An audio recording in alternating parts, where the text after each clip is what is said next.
The whole social codes in the Netherlands are much more sort of directed towards, can we do business? And then you have this gray area where Dutch people feel very comfortable, which is sort of the reasonable center.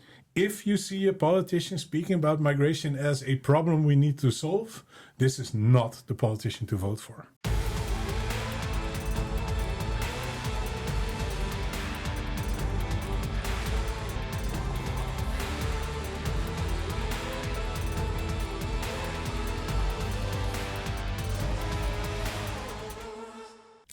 Welcome to our first broadcast at Here to Support, where we will be talking about issues concerning refugees. Today, we are going to talk about the elections. On the 29th of October 2025, Netherlands will be holding the national elections. I am Hidayah Nampima. We are here today because I want to advocate to everybody to be able to vote. I don't have voting rights yet at national level. That's why I encourage everybody to go and vote. With me in studio, I have Julian van den Bergh from the geproduceerd. Hope I'm saying the name right. You are most welcome. Thank you. Thank you for having me. We are going to dive in on all the issues surrounding migration. As the director of the geproduceerd, can you please tell us what the geproduceerd is all about and how to become a member? Yeah, so the geproduceerd is a citizens movement. We decided that we wanted to dedicate ourselves to letting those voices be heard that aren't heard enough. So that means that we have NGOs, we have political parties, we have trade unions, and they are all doing fantastic work. But then there is also in the informal circuit so many people that have their own things that they want to work for. We work in a small office. We have 10 to 12 people working, supporting people that want to put their specific points on the agenda. And in doing that, we try to collect as large a base as possible. Currently, we have more than 150,000 people that are on a mailing list, and they get 2 to 3 emails every week in which we ask them to take action. There's a lot of tension surrounding migrants and refugees as a whole. How do you feel about the coming elections? Is it to you like a normal work day? Is it a public holiday? How do you feel in general? To be honest, there's a lot at stake at these elections, and there has been over the last 20 years, since in the Netherlands the far right has risen rather spectacularly, but also the rest of politics have been catering to the far right. So we feel that it's becoming more and more urgent to get the right people out to vote, to make sure that as many people as possible vote for the right parties, because if they don't, and then I mean the right type of parties, not right-wing parties, and this is important because we feel that if we are not doing this, then people that are already marginalized in society will get rather substantial hits because the silent majority sort of thinks everything's okay and they can maintain their wealth. But in the meantime, we have a lot of downright anti-democratic and scapegoat politics emerging. And these elections, to us, it feels like we're on high alert. There's a lot that you have said. I would like to know what's your personal involvement as regards to politics in the civil society in Netherlands? That's a good question. I think the reason why we wanted to start the Goede Zaak is because the way in which our debate is going and the way in which our politics were being formed was way too much catering to insiders, to people that already had the power, to people that were sort of not in the interest of actually making space for people of color, for Dutch people with a Muslim background, for people on the move. So that has been my struggle. I started as a student activist. back then, in my sort of early days in becoming politically involved, there was the anti-globalization movement. There was a lot about a fair economy and about stopping neoliberal politics. Then 9/11 happened, and through the shock of sort of the world becoming into this tribal war between the West and Islamic countries, we saw a much more like we saw at least also a vital anti-war movement, but also a lot of pushback on like citizens' rights. So that to me has been sort of the start in which I wanted to become involved in politics. I've been searching for, can I find this within like normal institutions? I worked in parliament. I worked for trade unions. I worked for NGOs, and I met a lot of great people there. But we decided that we needed to do more, and we needed to sort of open up the debate for other groups and for all the people actually living in the Netherlands pursuing their interest. A lot has been said about migrants, especially the news, TVs, radio stations, and then all that we see on media. How do you feel about migrants in Netherlands in general? Because we have seen most of the blames have been put on migrants, like the violence on women, the death of Lisa. What do you feel about migrants in general? So, like I said, I think Dutch politics has become scapegoat politics, or at least I agree. Under the last government, basically what we've been seeing is these politicians creating an in-group that was as dominant that they had like the majority of the vote and a little bit more, and they have been able to sort of slice off every time groups that were already marginalized or became more and more marginalized.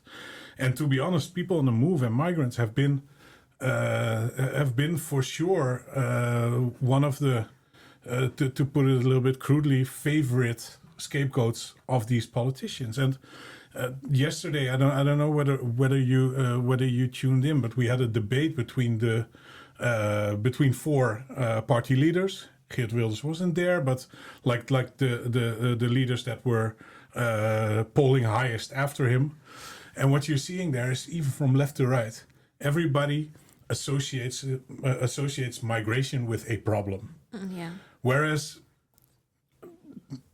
that's just not doing justice to how our society has been built up, and it's extremely exaggerating what's going on. I mean, if you look at the housing crisis, we have a housing crisis because we let in foreign investors to let them buy our houses cheaply and make jumbo profits of it. And then when it comes to people no longer being able to find a house, the politicians that let in those foreign investors lead people to believe that it's the people that get a legal status within the Netherlands are the problem in actually being their competitors on the housing market. And it's so evident that this is a distortion of reality, but people buy into it because it's an easy narrative to believe in, and it's sort of a promise that's being made to them, and the politicians don't need to take responsibility for a bigger thing that they're doing. That brings me to a question in mind. I have seen how the media reports about undocumented people and refugees as a whole. It's not many times that you see good news has been reported about undocumented people or refugees in general. What do you think the media can do so that people do not really feel that refugees or migrants are a burden in this country? To me, it feels like it's a question of representation in general. And I don't mean to say that in a softball way, that like, as long as we let all the voices heard, everything will be fine. There needs to be a power analysis underneath that as well. And basically what I do think is that in general, media tend to oversimplify the way in which they look at society, and they get this sort of general idea that if they want to make news for the masses, then the masses will normally be like the dominant white inhabitant of the Netherlands that has relatable problems, and by that you are sort of excluding specific people that live amongst us, whom we all live together with, that need to have their voices heard. So basically, what media could do is bust frames, research what the power dynamics are behind the way in which politicians portray and frame migration, immigrants, and really look for like a proper representation. Just to give you an example, we had a so-called refugee crisis in 2011, which was basically, I think, much more of a crisis in actually the, as it say, system and the way in which refugees were housed. But back then we had a VVD, which is the right-wing Liberal Party, vice minister in charge that did a reasonably good job in actually finding places for asylum seekers and refugees to actually being housed. There was, just like there is now, a lot of backlash and a lot of reports also from municipal hearings where they would voice their concerns. 7 years afterwards, there was this study diving into what happened to the communities where these centers were started, and really by a landslide, experiences of the people living there, as well as experiences of the refugees actually entering those communities, were positive. And not just a little bit positive, but really people saying our neighborhood has turned for the better. We have found more understanding amongst each other. And if you look at the discrepancy, like I've been watching all these protests and all these live stream debates within city halls live on my television. And when this report came, it was like 7 lines in the newspaper. And then that discrepancy, that disbalance, and also not sort of referring back to this now that we have another repeated sort of crisis like this. That is a thing that I think that in the debate, but also in media, should be much more balanced. Yeah, I really think the Netherlands journalism majorly has not really done a very great impact on refugees as a whole, because we don't see good stories. We know there are so many good stories out there. We also have people who have a migrant background and recently, or a couple of years ago, have naturalized and they have the power to vote. Unlike myself, I can only vote in the municipal elections. But they're kind of confused because we have so many left-wing parties and they don't know who to choose. What do you have to say on that? I'm not going to give any proper voting advice. There's a lot of people that I know and trust that do great work in progressive politics. Yeah. Basically, what I do think really helps is I think there's a lot of organizations doing great work in sort of making sense of what's at stake. There's this one like there's this tradition in Dutch politics that we do a kieswijzer, a voting guide, and there's been a lot said about the overall voting guide being not helping enough, right? It gives you 30 yes or no questions on politics, and then a preference pops out.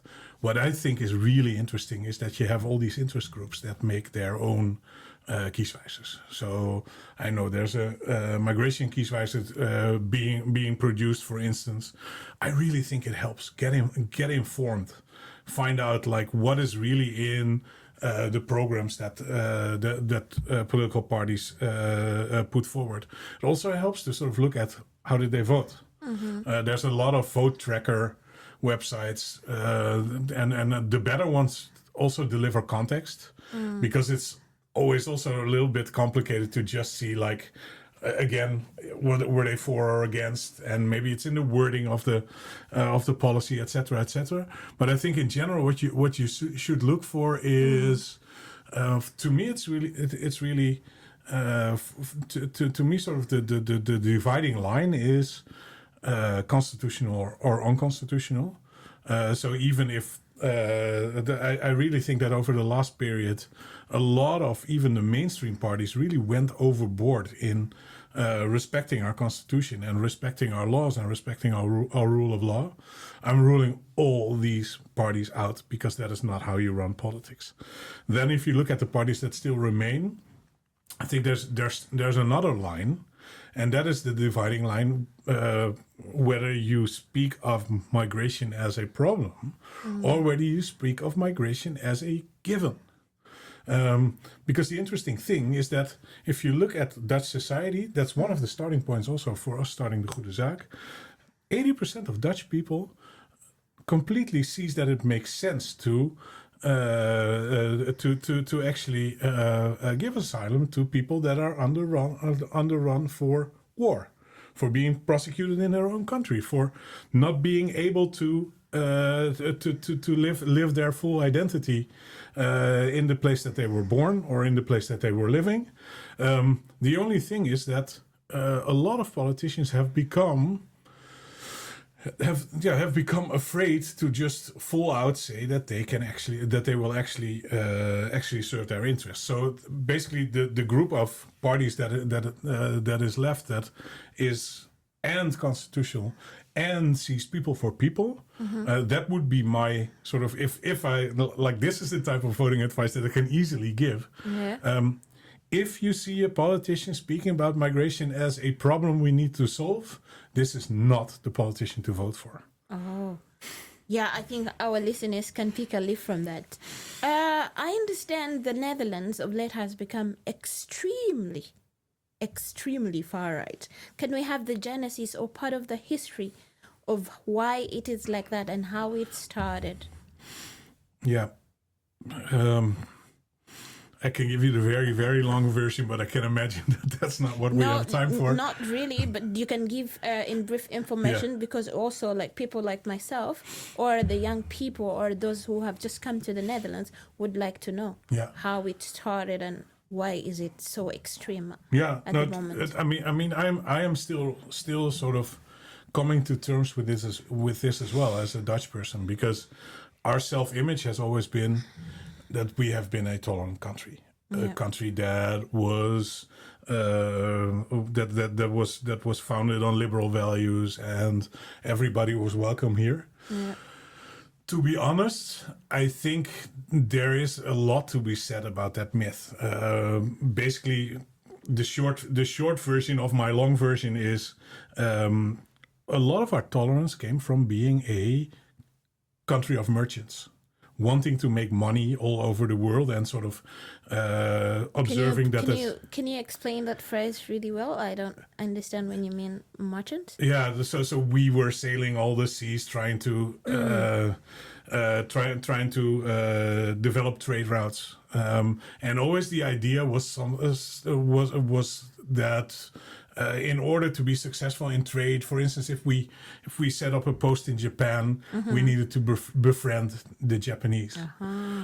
So this like the whole social codes in the Netherlands are much more sort of directed towards, can we do business? And the weird thing is that I think over the last 25 years or something has come into Dutch politics where it is okay to say, and now I want the status quo to be absolute. This is our land. This is our money.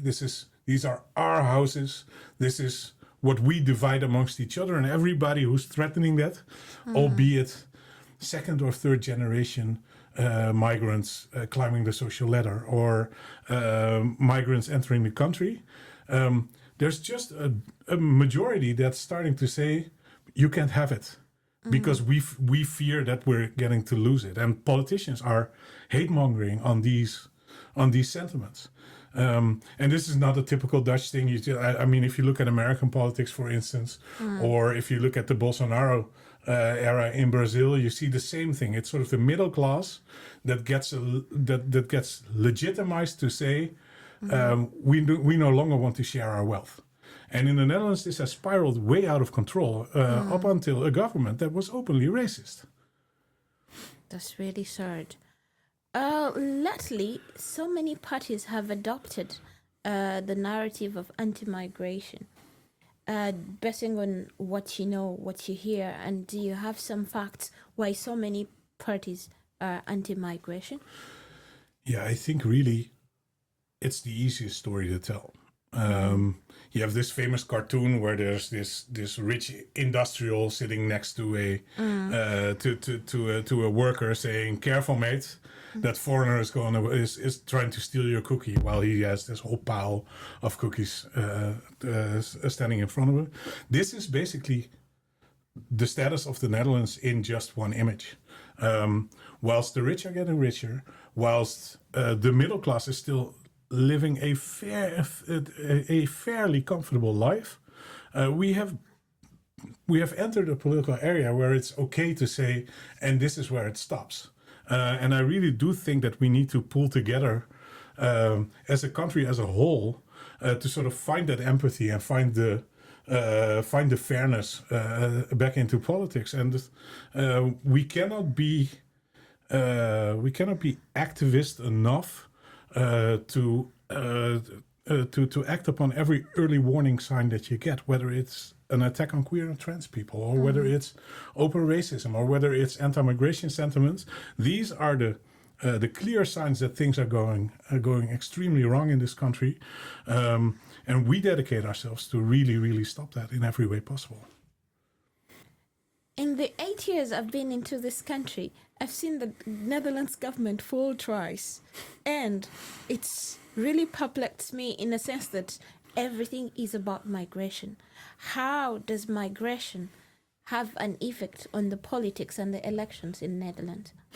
Well, if you look at this campaign, everything seems to be about it. Whereas it's not about it. The big themes are, can I get a house? Can I reach my house by public transport? Are there support systems when I get sick? Do we divide wealth equally? But the weird thing is that it seems to be like, if we look at it through this lens, it benefits the powers that are currently trying to hold their ground, and that is why we're talking about it. And the weird thing is that I speak a lot to, like you said before, like Dutch journalism doesn't seem to cater to these interests as well. I speak to a lot of journalists, and they sort of are also struggling how to grapple out of this, and the same goes for progressive politicians. It's such a powerful narrative to just point to the person that is that people can't relate to as much, and to sort of lay the blame to something outside of people themselves, because people always want to hear that they themselves are doing well. And yeah, that is why this is classic scapegoating. There's a lot that we hear about left and right. How do these two try to relate in the coming elections? Because as far as I know, there are so many left-wing parties. And for me, I know basically about the PVV, more politically said most of the time. How do these impact on the coming elections? So the interesting thing is that I think one of the problems in understanding Dutch politics as well is how the center tries to make the left look as bad as the right. Whereas if you look at what's going on, I mean, we have a right that has taken a turn to the far right. And if you look at our left, it's not a very militant left, to be honest. I mean, there are a couple of parties that are really taking like large stances. But if you look at our mainstream left-wing party, it's positioned themselves slightly left of center. So the weird thing is, like, also if you compare it to different political different political cultures, it might make sense that from that standpoint, the left-right divide is not so clear. I do think, really, if you look at Dutch politics, you have the far right. Yeah. You have the left and the radical left, and then you have this gray area where Dutch people feel very comfortable, which is sort of the reasonable center, or something that they say, that wants to take middle ground and gets a little bit scared if the radical left starts calling, like last weekend, starts saying that we shouldn't allow fascists in Amsterdam, for instance, and people will go like, "Oh, don't rock the boat." but the boat is being rocked by the far right. So there needs to be a reaction to that. So basically, if you look at Dutch politics at this point, I think there are, especially in like the movements, there is a lot of clarity on like where we want to stand, defending our democracy, defending our constitutional rights, defending the position of migrants, defending the position of people of color, defending the position of queer and trans people.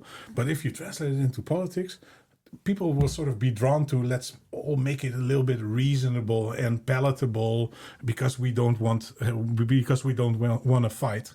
But I have news for them. We are in a very big fight, and we need to fight it in the staunchest way possible. From your last submission, you talked about fascism. A lot has been said, and I understand there are also people like myself who don't understand so much about fascism. What do you have to take on that? So the first thing we did when this government came into power is to shine a light on the playbook of the far right.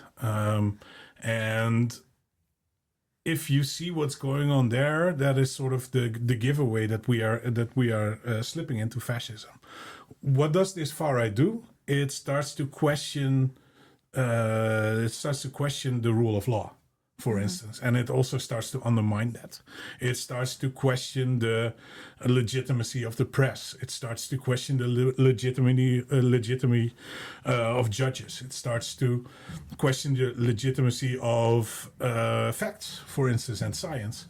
And this is what we are seeing. We are entering a politics where it's no longer about, is it legal to actually make a law in which people have inalienable human rights. It's about, it's inconvenient, so let's just bypass it.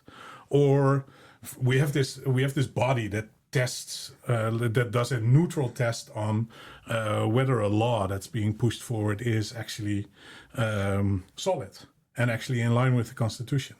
These elections, one of the themes of not only the PVV, but also the Farmers Party, BBB, and also the whitewashed fascists of jaar 21, are just questioning the legitimacy of this body, where this body does nothing else than just test these laws and see whether they are actually whether they are actually constitutional, and then it becomes fascist. And I mean, it's also not so hard to see what happens then. If you look at the United States at this moment and the way in which, for instance, a body like ICE operates, where they just seemingly randomly attack people and just whisk them away. Exactly. And people that stand up to it and say, hey, these people have rights, get arrested as well. Well, this is the turn we are taking. This is the direction they are taking us on.